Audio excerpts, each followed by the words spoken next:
Khulna metropolitan police কমিশনারের পদত্যাগ দাবিতে রূপসা সেতুর টোল প্লাজা ১.৫ ঘণ্টা অবরোধ করে রাখে আন্দোলনকারীরা। মঙ্গলবার বিকেল ৪টা থেকে ৫:৩০ পর্যন্ত এই কর্মসূচি চলতে থাকে।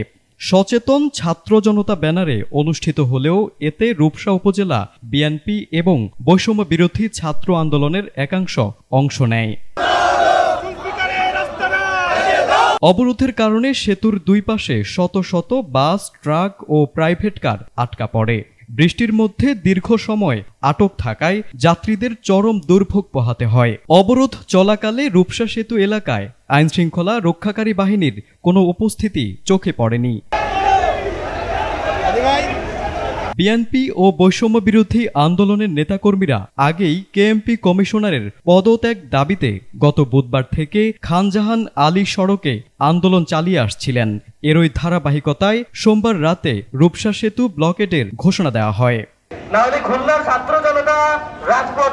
তবে মঙ্গলবার দুপুরে সংবাদ সম্মেলন করে বৈষম্য বিরোধী আন্দোলনের অপর একটি অংশ ও সমমনা ৭টি সংগঠন এই কর্মসূচি থেকে নিজেদের সরিয়ে নেয়। তারা দাবি করে এই আন্দোলন মহল বিশেষের প্ররোচনায় পরিচালিত হচ্ছে এবং এতে তাদের কোনো সংশ্লিষ্টতা নেই।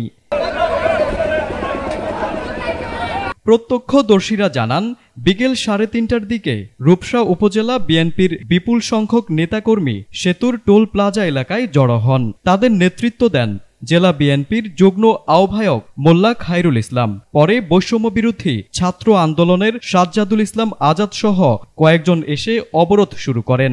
এ সময় বিএনপির সিনিয়র নেতারা ঘটনাস্থল ত্যাগ করেন।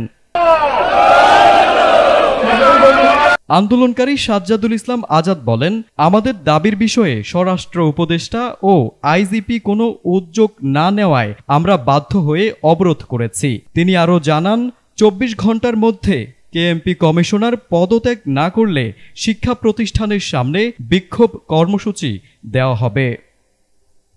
News desk, ATN Bangla.